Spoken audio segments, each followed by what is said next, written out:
Hello, good evening. I am Monik Bashar, second year PhD of Biological Sciences and Bioengineering from IIT Kanpur. And today's lecture will be the fifth lecture on the molecular basis of inheritance. তো last দিন আমরা translation অব্দি পড়েছিলাম যে কিভাবে genetic code দেখে দেখে আস্তে আস্তে রাইবোজোমের মধ্যে একটি নির্দিষ্ট এমআরএনএ থেকে তার প্রোটিন তৈরি হয় এবং এরকম ভাবে আমাদের যে সেন্ট্রাল ডগমা যাকে আমরা বলে থাকি সেই সেন্ট্রাল ডগমা সম্পূর্ণ হয়। কিন্তু এবার কথা হচ্ছে গিয়ে সেন্ট্রাল ডগমায় যেমন বলা আছে যে ডিএনএ ডিএনএ থেকে আরএনএ, আরএনএ থেকে প্রোটিন। তো কথা হচ্ছে গিয়ে ডিএনএ থেকে প্রোটিন এইভাবে যে সিকোয়েন্সিয়াল ওয়ার্ক হয়, কিন্তু ডিএনএ থেকে যে প্রোটিন তৈরি হয় আসলে সেটা কি?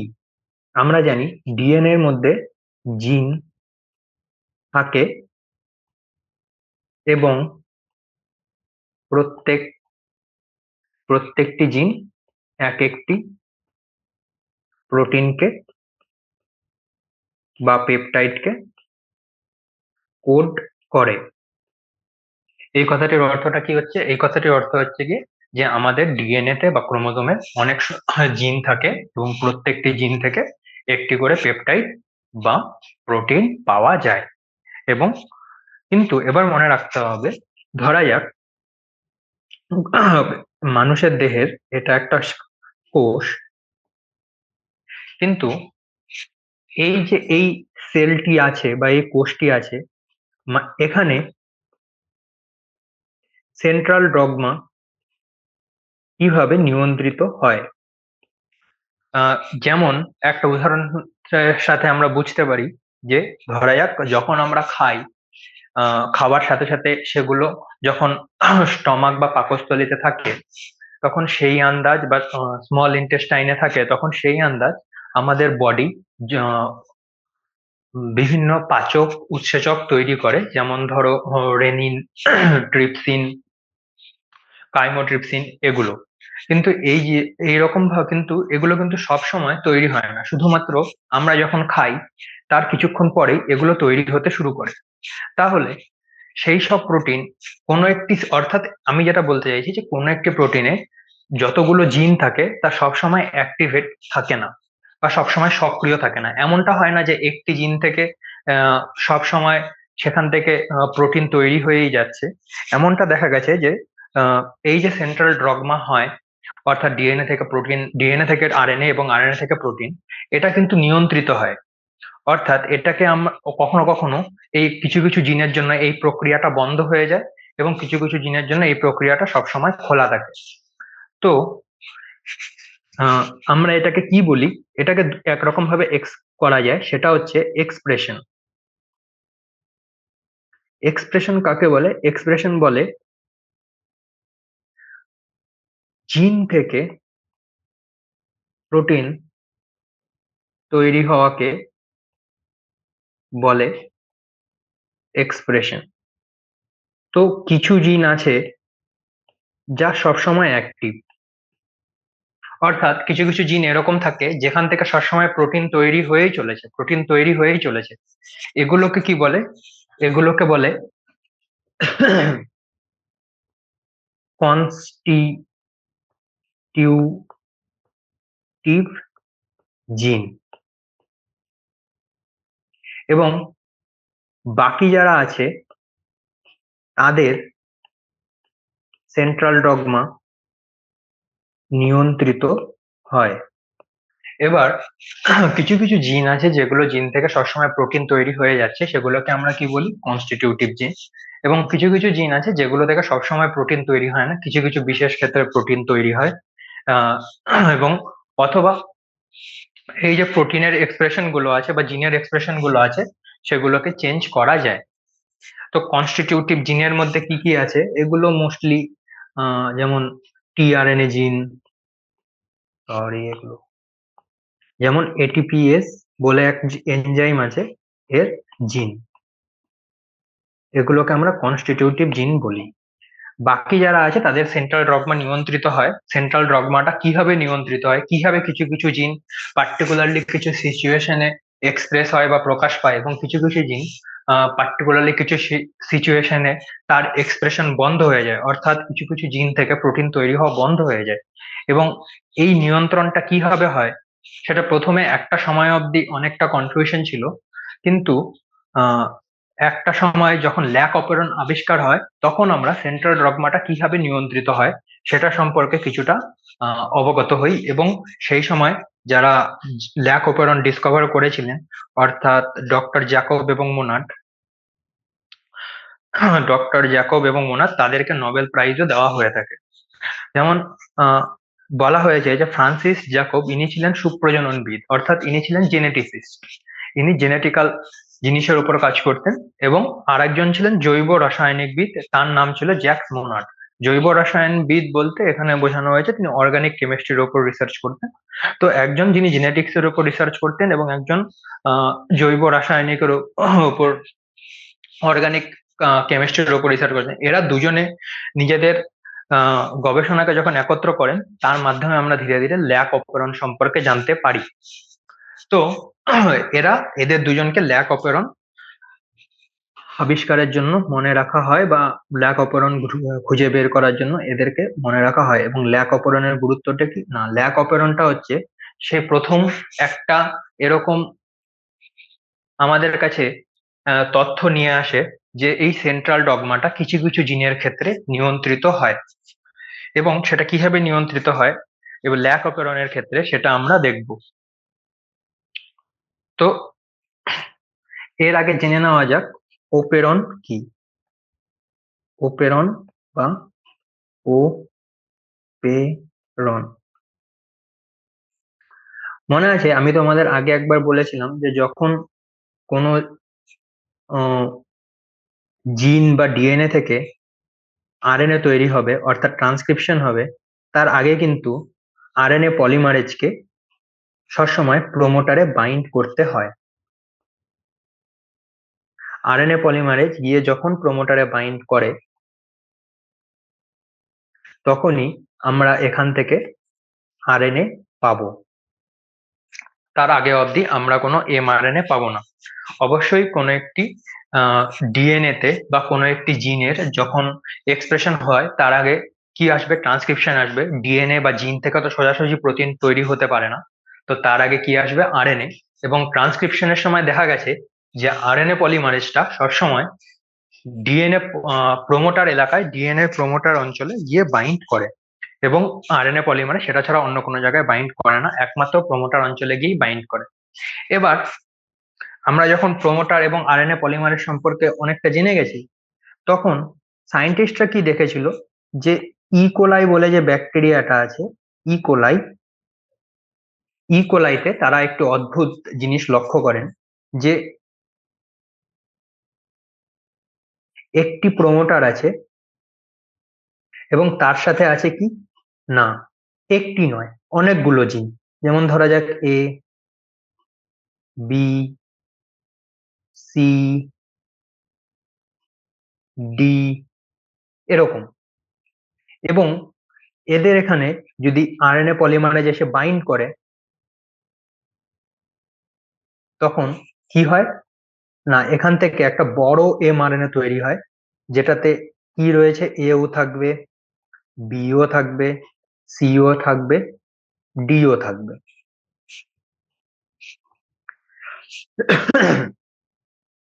এবং এই এমআরএনএ যেখানে এ, বি, সি, ডি আছে, এরা যখন রাইবোজোমে যায় তখন তারা কি করে, প্রোটিন সিনথেসাইজ করে। কিন্তু প্রোটিনটা দেখতে কিরকম হয়, প্রোটিনটাও এরকম তৈরি হয়, এ, বি, সি, ডি।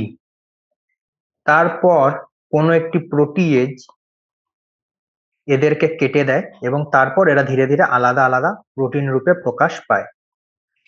তো জ্যাকব এবং মোনাড আগে ওরা কি জানা গেছিল যে প্রোক্যারিওটিক কোষে অনেক সময় ডিএনএ তে এমন জায়গা থাকে যেখানে প্রোমোটারের পর একটি জিন নয়। আমরা কি জানতাম যে প্রত্যেকটি জিনে একটি করে আলাদা করে প্রোমোটার থাকবে, কিন্তু প্রোক্যারিওটিক সেলে অনেক সময় দেখা যায় যে একাধিক জিন একটি মাত্র প্রমোটার দ্বারা নিয়ন্ত্রিত হচ্ছে।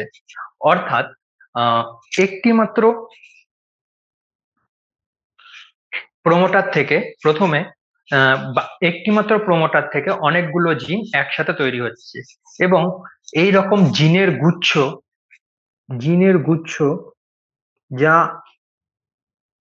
একটি মাত্র প্রমোটার দ্বারা একটি সাধারণ, অর্থাৎ সাধারণ মানে কমন, অর্থাৎ সবারই সেম প্রমোটার, জিনের গুচ্ছ যা একটি সাধারণ প্রমোটার দ্বারা নিয়ন্ত্রিত হয় তাকে বলে ওপেরন।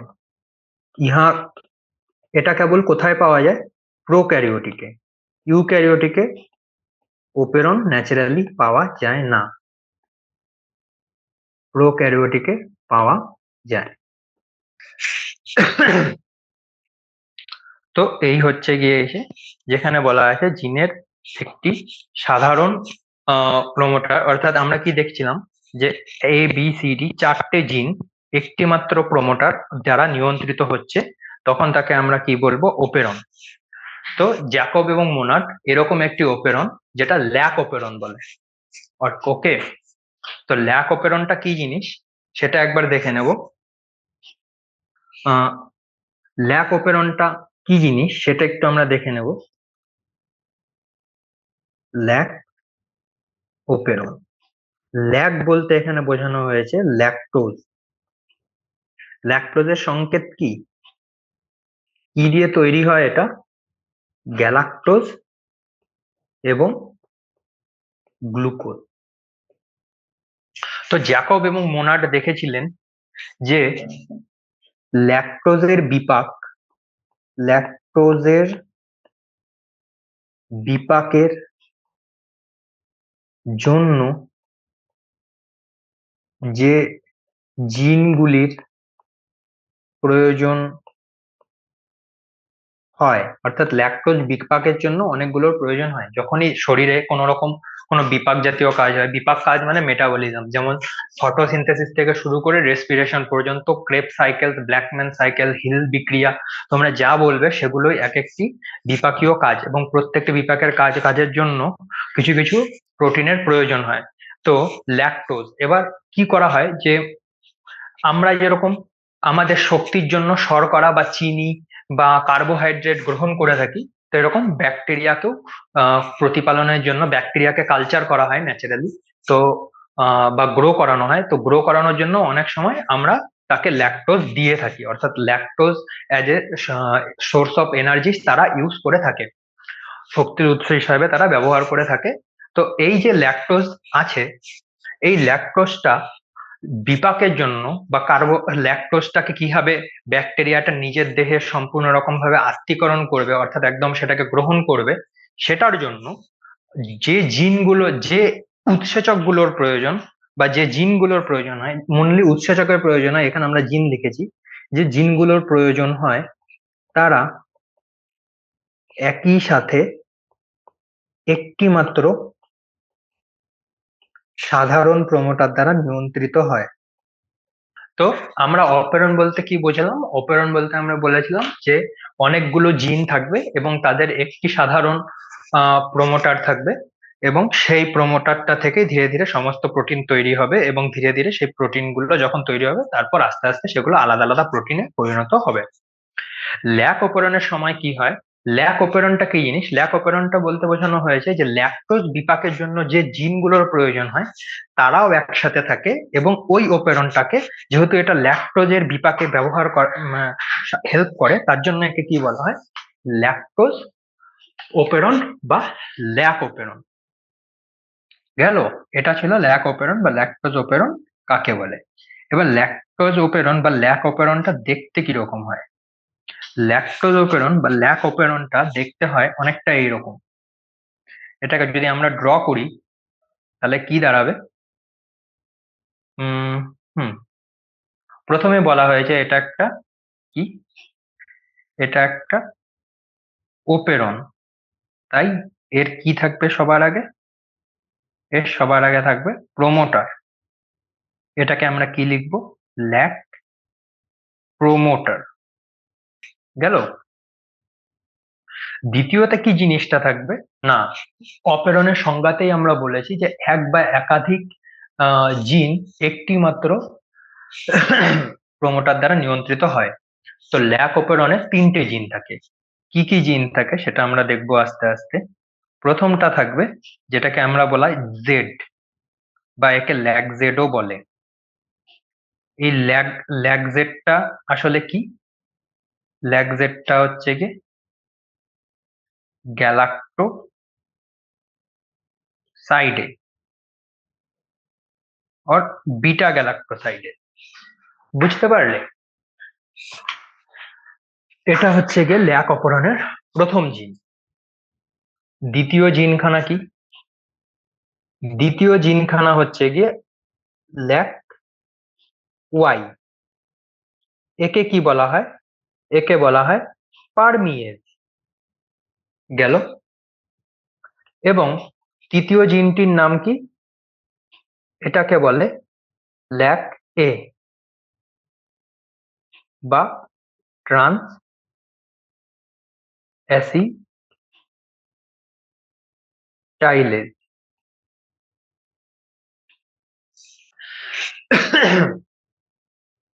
তো এখানে এই তিনটে এনজাইম বা তিনটে উৎসেচক অ্যাকচুয়ালি কি কাজ করে সেটা তোমাদেরকে বলে দিই। যে বিটা গ্যালাক্টোসাইডেসটা আছে, এটা কি করে? গ্যালাক্টোজ। বিটা গ্যালাক্টোসাইডেস কি করে? এরা ল্যাকটোজ কে ভাঙে, কিসে পরিণত করে? গ্লুকোজ এবং গ্যালাক্টোজ। এটা হচ্ছে গিয়ে বিটা গ্যালাক্টোসাইডের কাজ। পারমিয়েজের কি কাজ? পারমিয়েজের কাজ হচ্ছে এরা ল্যাকটোজকে কোথা থেকে? মিডিয়া থেকে, ইকোলায়ের দেহে প্রবেশ করতে সাহায্য করে। গেল। এবং ট্রান্স অ্যাসিটাইলেজের কি কাজ? ট্রান্স অ্যাসিটাইলেজটা কি করে?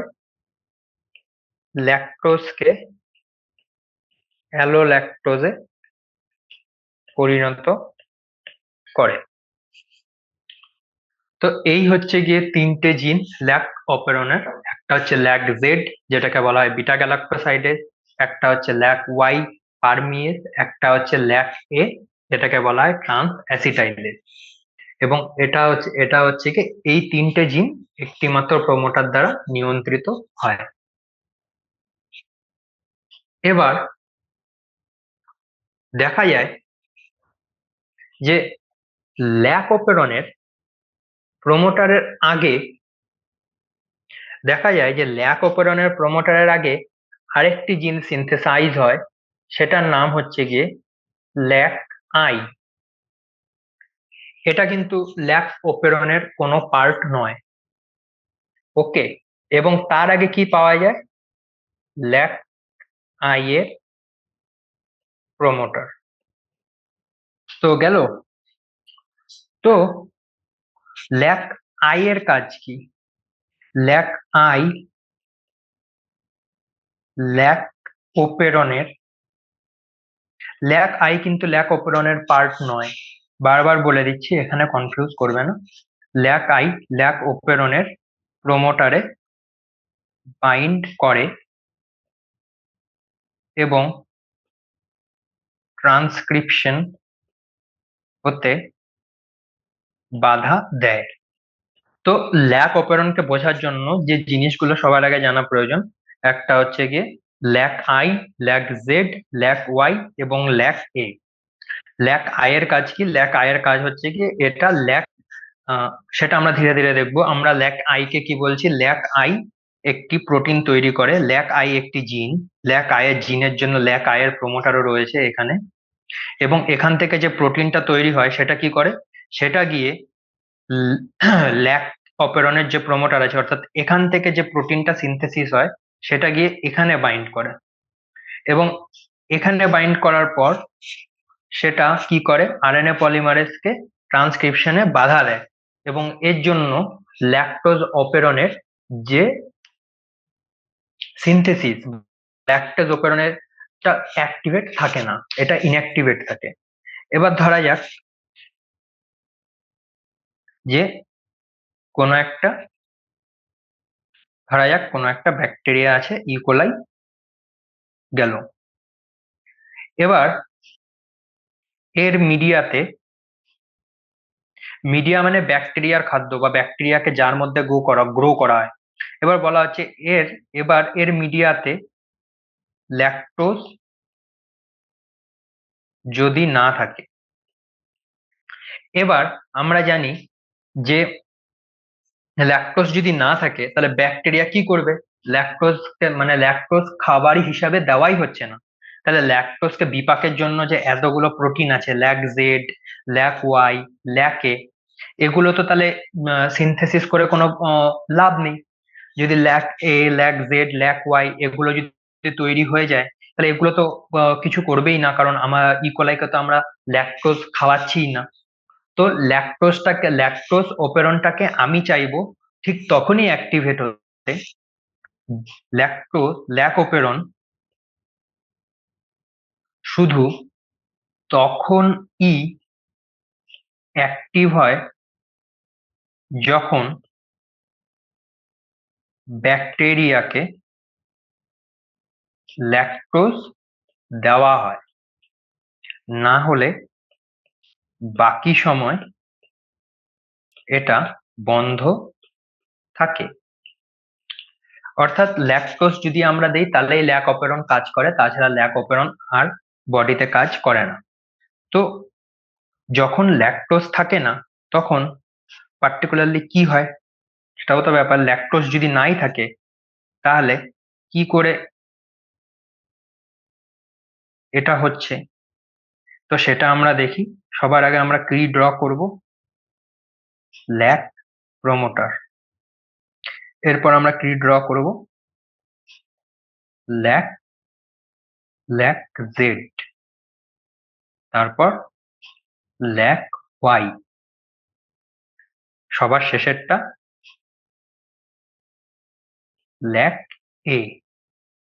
এর আগে কি রয়েছে? Lack I promoter. আর এখানে কি রয়েছে? ল্যাক আই জিন। ওকে। তো যখন ল্যাকটোজ থাকে না, তখন কি হয় যে এখান থেকে এটা কি তৈরি হলো? Lac lac I mRNA. এখানে একটা কথা বলে দিই, এই ল্যাক আই যে আছে এটা কিন্তু কনস্টিটিউটিভ। আমরা কাকে কনস্টিটিউটিভ বলেছিলাম মনে করে দেখো? কিছুক্ষণ আগে আমরা বলেছিলাম কাকে কনস্টিটিউটিভ বলেছিলাম। কিছু জিন আছে যা সবসময় হয়, একে কনস্টিটিউটিভ বলে। যেমন lac I is also an example. Lac আইও একটি উদাহরণ কনস্টিটিউটিভ জিনের। কনস্টিটিউটিভ জিন মানে কোনটা? যেটা সবসময় ও কোষ যে সবসময় মানে কি বলবো, কোষ যে কোনো অবস্থাতেই থাকুক, ইকোলাই যে কোনো অবস্থাতেই থাকুক, ট্রান্সক্রিপশন হতে থাকবে। তো কনস্টিটিউটিভ, অর্থাৎ এবং এখান থেকে কি তৈরি হয়? ট্রান্সলেশনের মাধ্যমে তৈরি হয়ে গেল প্রোটিন এমআরএনএ থেকে। এটাকে কি বলি আমরা? Lac I protein. এই ল্যাক আই প্রোটিনটা কি করে? এটা গিয়ে এই যে ল্যাক প্রমোটার আছে সেখানে একটা জায়গায় গিয়ে বাইন্ড করে নেয়। ল্যাক আই প্রোটিন কোথায় বাইন্ড করে? ল্যাক ওপেরনের প্রমোটারে। তাই এত বড় একটা প্রোটিন যখন এখানে বাইন্ড হয়ে গেছে, তাহলে অবশ্যই আরএনএ পলিমারেজ গিয়ে বাইন্ড হতে পারবে না। তো এরকম ভাবে আরএনএ পলিমারেজ গিয়ে বাইন্ড হয় না বলে এখানে কি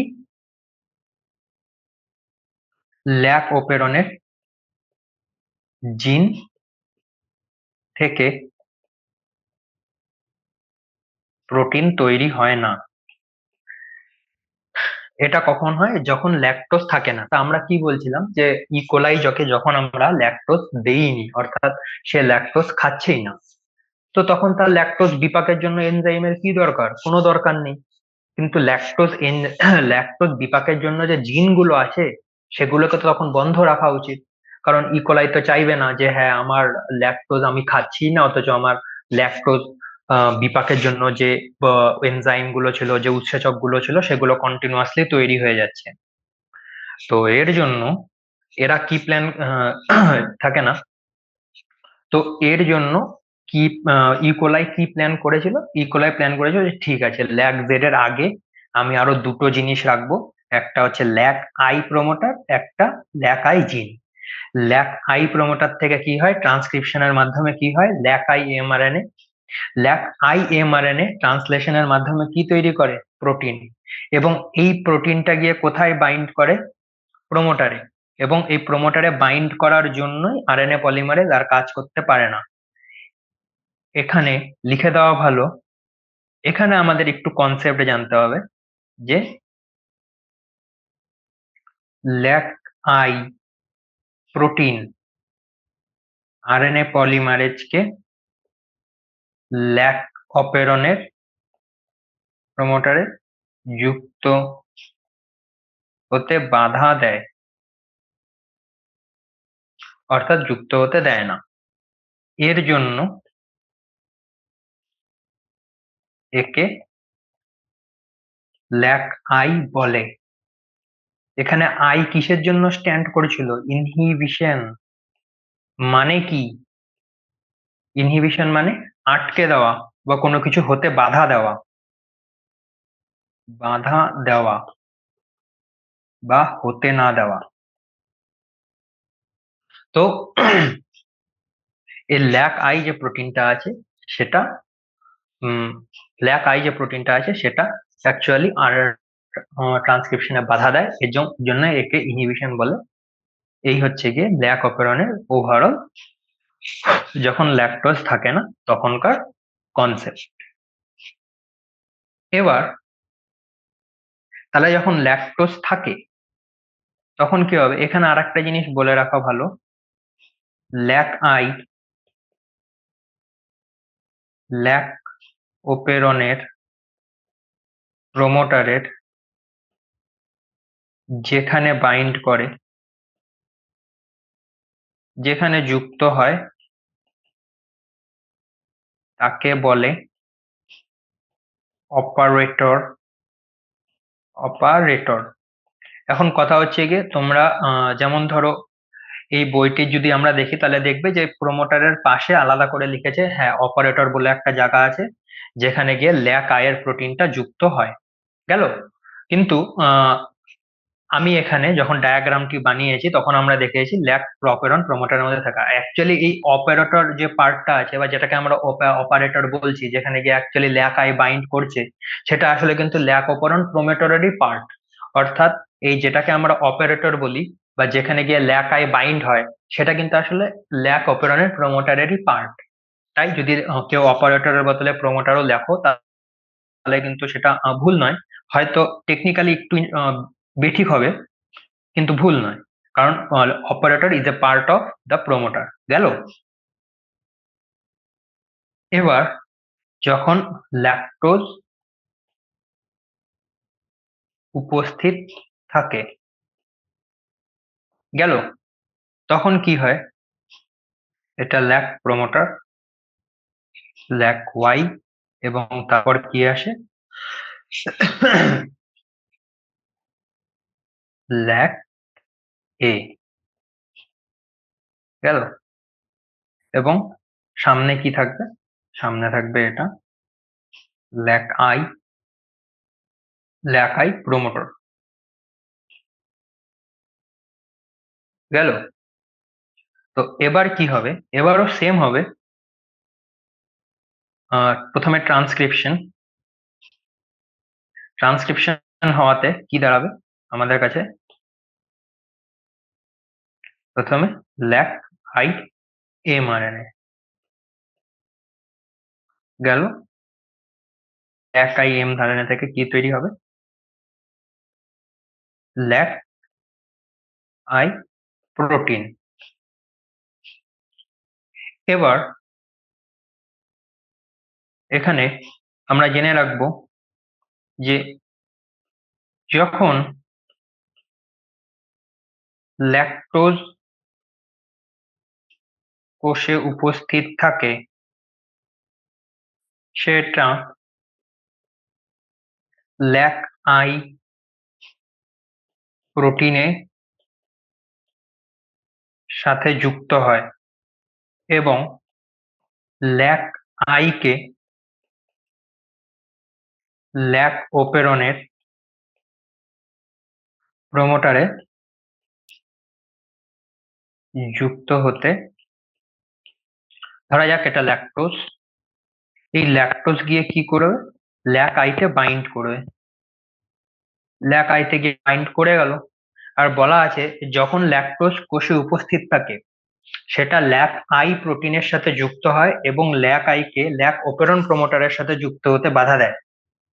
অর্থাৎ এখন আরএনএ পলিমারেজ যেটা আছে, এটাকে যদি আরএনএ পলিমারেজ ধরা হয়, একে যদি আরএনএ পলিমারেজ ধরা হয়, আরএনএ পলিমারেজ গিয়ে বাইন্ড করলো, বাইন্ড করার পর কি হবে? ট্রান্সক্রিপশন এমআরএনএ তৈরি হবে। এমআরএনএ তে কে থাকবে? Lac Z, lac Y, lac A. এরপর কি হবে? ট্রান্সলেশন। ট্রান্সলেশনে কি তৈরি হবে? প্রোটিন। এটা মনে রাখতে হবে, এটা কিন্তু প্রোটিন। এবং প্রোটিনটা কিভাবে তৈরি হয় সেটা একটা দেখানো যাক। ধর এটা ল্যাক জেড, ল্যাক ওয়াই, আর এটা হচ্ছে ল্যাক এ। তো এরকম ভাবে প্রোটিন তৈরি হয় এবং প্রোটিনের পর কি আসে? প্রোটিয়েজ আসে। প্রোটিয়েজ কি জিনিস? প্রোটিয়েজ হচ্ছে সেই জিনিস যেটা প্রোটিনকে ভাঙে। আমি আগেও বলেছিলাম এজ বা এরকম কিছু যদি কোনো এনজাইমের শেষে থাকে সেটাকে বলা হয় ডিগ্রেডিং এনজাইম। এবং একে বলা হয় ডিগ্রেডিং এনজাইম। এবং ডিগ্রেডিং এনজাইম কি করে? এগুলো এক একটা প্রোটিনকে ছোট ছোট অংশে ভাগ করে। তাই এই যে এই প্রোটিয়েজটা আছে এটা স্পেশাল প্রোটিয়েজ এক রকমের। ওকে, যে কোনো নর্মাল প্রোটিয়েজ না, স্পেশাল প্রোটিয়েজ। তো এটা কি করে? এটা ল্যাক জেড একে আলাদা করে দিবে, ল্যাক ওয়াই মানে এখানে কাটবে, এখানে কাটবে, ল্যাক ওয়াই আলাদা করে দেবে, ল্যাক এ আলাদা করে দেবে। এন্ড এরপরে কি হবে একটু সেটাও দেখা যাক। ল্যাক আই কি করবে? ল্যাক ওয়াই প্রোটিনকে কি বলে? পারমিয়েজ। এটা কি করে? ল্যাকটোজ কে কোষের ভিতর প্রবেশ করায়। গেল? এরা বাইর মানে ধরো কোনো একটা মিডিয়াতে তুমি গ্লুকোজ ব্যবহার না করে তুমি সেখানে ল্যাকটোজ দিয়েছো। ওকে, তো এবার সেই ল্যাকটোজটা তো ব্যাকটেরিয়াল কোষের ভেতরে ঢুকতে হবে, তাছাড়া তো হবে না। তা সে তখন কি করে? ল্যাক পারমিয়েজটা ল্যাকটোজকে কোষের ভেতরে প্রবেশ করায়। কোষের ভেতরে প্রবেশ করানোর পর কি করে? ল্যাকজেটটা কি করে? কোষের মধ্যে প্রবেশ করা ল্যাকটোজকে ভেঙে গ্যালাক্টোজ এবং গ্যালাক্টোজ এবং গ্লুকোজে পরিণত করে। গেল? এবং আমরা জানি গ্লুকোজ কিভাবে শক্তির যোগান দেয়? রেসপিরেশনে। রেসপিরেশনে গ্লুকোজ থেকে গ্লাইকোলাইসিস হয়, গ্লাইকোলাইসিস থেকে ক্রেবস চক্র। তো আলটিমেটলি যখন কোনো কিছু থেকে আমরা শক্তি নিই তখন গ্লুকোজে পরিণত হয়। এই গ্লুকোজ কি করে, গ্লুকোজ কোথায় যায়, গ্লাইকোলাইসিসে, সিম্পল। গ্লাইকোলাইসিস, সেখান থেকে এনার্জি গেল। তো এটাই হচ্ছে গিয়ে ল্যাকটোজের উপস্থিতিতে কি হয়। ল্যাকটোজের আরেকবার রিভাইজ করে নেই আমরা, যে ল্যাকটোজের অনুপস্থিতিতে কি হয়। ল্যাকটোজ যখন থাকে না, ল্যাক আই থেকে ল্যাক-আই এমআরএনএ তৈরি হয়। ল্যাক-আই এমআরএনএ থেকে ল্যাক-আই প্রোটিন তৈরি হয়। ল্যাক-আই প্রোটিনটা খুবই শয়তান, এটা কি করে, ল্যাক অপেরন উপস্থিত থাকে তখন কি হয়, তখন ল্যাক-আই থেকে, যেহেতু আমি বলেছি ল্যাক-আই একটা trans constitutive constitutive protein, constitutive জিন, তার জন্য কি হয়, ল্যাক-আই থেকে সবসময় ল্যাক-আই প্রোটিন তৈরি হবেই, সে ল্যাকটোজ থাকুক বা না থাকুক। কিন্তু যখন ল্যাকটোজ থাকে তখন কি হয়, তখন ল্যাক-আই প্রোটিনের মধ্যে গিয়ে ল্যাকটোজ গিয়ে বাইন্ড করে, অর্থাৎ ল্যাক-আই প্রোটিনের মধ্যে গিয়ে ল্যাকটোজ যুক্ত হয়ে যায়। তো বলা আছে যে যখন ল্যাকটোজ কোষে উপস্থিত থাকে এবং সেটা ল্যাক-আই প্রোটিনের সাথে যুক্ত হয় এবং ল্যাক-আইকে ল্যাক অপেরন প্রমোটারের সাথে যুক্ত হতে বাধা দেয়, এর ফলে কি হয়, ল্যাক আয়ের কাজ কি ছিল, ল্যাক আয়ের কাজ ছিল যে আমরা ল্যাক অপেরনে আরএনএ পলিমারেজ বাইন্ড হতে দেব না। এবার ল্যাক আই নিজেই প্রমোটারে বাইন্ড হতে পারছে না, তো বাধা কি করে দেবে, ওকে। তার জন্য আরএনএ পলিমারেজ যেটা এইখানে যুক্ত হতে পারছিল না, এখানে ল্যাক আই যুক্ত হয়ে যাচ্ছিল, এখানে আরএনএ পলিমারেজ কিন্তু যুক্ত হতে পারছে। এবং আরএনএ পলিমারেজ যুক্ত হওয়ার পরে কি হলো, প্রথমে একটা ট্রান্সক্রিপশন হয়। ট্রান্সক্রিপশনটা কিরকম ভাবে হয় দেখবে, ল্যাক-জেড, ল্যাক-ওয়াই, ল্যাক-এ, তিনটে আলাদা আলাদা জিন, কিন্তু তিনটে জিনের ট্রান্সক্রিপশনের জন্য যে এমআরএনএ, তিনটে জিনের ট্রান্সক্রিপশনের জন্য যে এমআরএনএ, সেটা কিন্তু একসাথেই তৈরি হচ্ছে, অর্থাৎ এগুলো এখনো আলাদা হয়নি। এরপর কি হবে, ট্রান্সলেশন।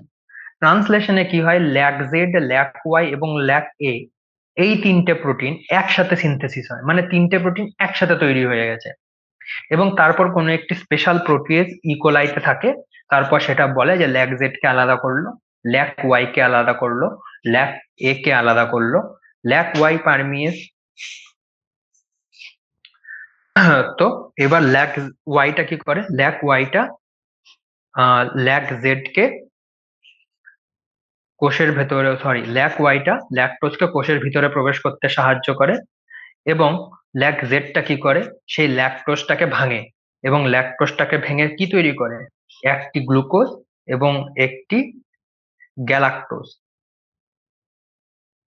এবং এই গ্লুকোজ এবং গ্যালাক্টোজ কোথায় ইউজ হয়, গ্লুকোজ এবং গ্যালাক্টোজ ইউজ হয় গ্লাইকোলাইসিসে, এবং গ্লাইকোলাইসিসের মাধ্যমে ইকোলাইতে সেটা শক্তি তৈরি করে। তো এই ছিল ল্যাক ওপেরন। এখানে যেটা আগেও বলে রাখছি যে ল্যাক আইটা যেখানে প্রমোটারের যে জায়গাটায় বাইন্ড করে, অর্থাৎ এই জায়গাটা, এটাকে অনেক সময় অপারেটর বলা হয়, কিন্তু মনে রাখবে যে operator itself is a part of promoter, অর্থাৎ অপারেটর নিজেই প্রমোটারের পার্ট, সুতরাং মানে একদম আলাদা করে বলার খুব মানে প্রয়োজনীয়তা সবসময় থাকে না, এবং অনেক সময় অনেক জায়গায় দেখবে যে এরকম করে বলা আছে যে সেটা তো প্রমোটারই বাইন্ড হয়। এরপর আছে যেটা তোমাদের, সেটা হচ্ছে, এরপর তো যেটা তোমাদের আছে সেটা হচ্ছে হিউম্যান জিনোম প্রজেক্ট। প্রথমত এই নামটা মনে রাখতে হবে, এইচজিপি মানে হিউম্যান জিনোম প্রজেক্ট। এটা একটা ইম্পর্টেন্ট। কবে শুরু হয়েছিল, 1990, নাইনটিন 1990 এটা। এবং এটার উদ্দেশ্য কি ছিল, এটার উদ্দেশ্য ছিল যে এতদিন তো আমরা এত কিছু পড়লাম, যে ম্যান্ডেলের সূত্র থেকে কিভাবে ডিএনএ থেকে শুরু করে কিভাবে বংশগতি নিয়ন্ত্রিত হয়, কিভাবে প্রোটিন কাজ করে, ট্রান্সলেশন, ট্রান্সক্রিপশন। তো এগুলো তো উম, আমরা জানি, কিন্তু মানুষের মতো যারা জটিল জীব, অর্থাৎ আমাদের মানুষের ডিএনএ এতটাই বড় যে সেটাকে যদি প্রত্যেকটা সিকোয়েন্স, অর্থাৎ ATGC এমন করে বেস সিকোয়েন্স করে করা হতো, তাহলে তখনকার সময় যে টেকনোলজি অ্যাভেলেবেল ছিল সেটাতে অনেক দেরি হতো, অর্থাৎ তখনকার সময় যে যন্ত্রপাতিগুলো ইউজ করা হতো সেগুলো দিয়ে অতটা তাড়াতাড়ি হতো না। তো সেই সময় 1990 সালে এরকম প্ল্যান করা হয়েছিল যে না, আমরা কোনো একটি মানুষের ভেতরকার সমস্ত যে ডিএনএ আছে সেটাকে সিকোয়েন্সিং করব, এবং সিকোয়েন্সিং করে দেখব যে মানুষের দেহে আমরা কি কি জিন আছে, কি কি জিন নেই, এরকম অনেক কিছু পাওয়া গেছে, অনেক কিছু ওদের দাবি ছিল যে এরকম আমরা জানতে পারবো। তো এই জিপির পর তারা একটা জিনিস দেখেছিল যে মানুষের মধ্যে 20,000 থেকে 25,000 খানা জিন আছে। জিন কটা আছে? 20,000 থেকে 25,000 খানা। গেল, 20 থেকে 25,000 খানা জিন আছে। এবং ধরা হয় আবিষ্কৃত যতগুলো জিন আবিষ্কার হয়েছে তার সাথে 50%-এরও বেশির কাজই জানা যায়নি। অর্থাৎ মানুষের দেহ থেকে যে জিনগুলো সম্পর্কে আমরা জানতে পারি যে আচ্ছা এটা একটা জিন, এখানে আরএনএ পলিমারেজ বাইন্ড করছে, এখান থেকে প্রোটিন তৈরি হচ্ছে, এরকম আরএনএ তৈরি হচ্ছে, আরএনএ থেকে প্রোটিন তৈরি হচ্ছে। কিন্তু মানুষের ক্ষেত্রে দেখা গেছে যে এরকম একে তো এতগুলো জিন, 20,000 30,000, তার মধ্যে 50%-এরও বেশিরভাগ জিনের কোনো কাজই এখনো পর্যন্ত জানা সক্ষম হয়নি। এবং তারপর আরেকটা জিনিস দেখা গেছে যে জিনোমে 2%-এরও কম অংশ প্রোটিন সংকেত বহন করে। এবার আমার কথা হচ্ছে গিয়ে 2% যদি কোডিং হয়, অর্থাৎ প্রোটিন বহন করে, 98% কি? 98% হচ্ছে ইন্ট্রন। এটা তোমরা আগেই জেনে গেছো, এটা খুবই ভালো, কিন্তু তাও বলে রাখছি। যে কোনো জায়গায়, বিশেষ করে ইউক্যারিওটিকের দেহে যে ক্রোমোজোম বা ডিএনএ থাকে তাতে বেশিরভাগ অংশই কোনো প্রোটিন কোড করে না। অর্থাৎ বেশিরভাগ জায়গায় ফাঁকা, মানে অপ্রয়োজনীয়, অপ্রয়োজনীয় বলবো না, আমরা জানি পরবর্তীকালে যে ইন্ট্রনের কাজ আছে, কিন্তু এখনকার মতো জানো যে এরা প্রোটিন কোড করে না। 98% জায়গায় কোনো রকম কোনো কোডিং এরা করে না, কোনো রকম কোনো প্রোটিনের সম্পর্কে এদের সাথে যুক্ত নেই। কেবল 2% প্রোটিন তৈরি করে, শুধুমাত্র 2% প্রোটিন তৈরি করে। এবং এই 2% যে জিন প্রোটিন তৈরি করে তার মধ্যেও 50%, মানে তারও অর্ধেকের বেশি কাজই আমরা জানি না যে অ্যাকচুয়ালি কি কাজ হয়। তো হিউম্যান জিনোম প্রজেক্ট থেকে এইসব জিনিসগুলো জানা গেছিল, এগুলো একটু পড়তে হবে, সেরকম বোঝানোর কিছুই নেই। মূলত এখানে ইয়াক artificial, east artificial chromosome, back artificial chromosome, এগুলো কি? এগুলো অ্যাকচুয়ালি, টু বি অনেস্ট, অনেকটা ডিপ কনসেপ্ট জেনেটিক ইঞ্জিনিয়ারিং এ। তবে এটুকু মনে রাখতে হবে যে bacterial chromosome, east artificial chromosome, এগুলো কোথায় ইউজ হয়েছিল? হিউম্যান জিনোম প্রজেক্টে। কেন হয়ে হয়েছিল? ব্যাক এবং ইয়াকে হিউম্যান ডিএনএ সিকোয়েন্স ঢোকানো হয়েছিল। গেল, ইএসটি এক্সপ্রেসড সিকোয়েন্স ট্যাগস, এটা দেওয়া তো আছে, কিন্তু এখন সত্যি এত ছোট ক্লাসে বোঝানোর জন্য সত্যি খুব প্রবলেম। তাও তোমরা দেখতে পারো। এটাই ছিল আজকের মতো। এবং নেক্সট দিন আমরা যেটা পড়বো সেটা হচ্ছে গিয়ে, যেখান থেকে আমরা শুরু করব নেক্সট দিন, সেটা হবে হচ্ছে গিয়ে ডিএনএ ফিঙ্গারপ্রিন্টিং। এবং ডিএনএ ফিঙ্গারপ্রিন্টিং কেন করা হয়, ডিএনএ ফিঙ্গারপ্রিন্টিং কিভাবে করা হয়, কে আবিষ্কার করে, এগুলো নিয়ে আমরা শুরু করব। এবং কালকেই আমরা আরেকটি জিনিস পড়বো যেটা আগে পড়ানো হয়নি, সেটা হচ্ছে পরিব্যক্তি বা মিউটেশন। তো এই দুটো আমরা আগে, কালকে বা নেক্সট ক্লাসে আমরা পড়বো। আজকের মতো আমরা ল্যাক অপেরনটাকে একটু ভালো করে দেখলাম। আবার দেখা হবে পরদিন। টাটা, সকলে ভালো থাকবে। বাই।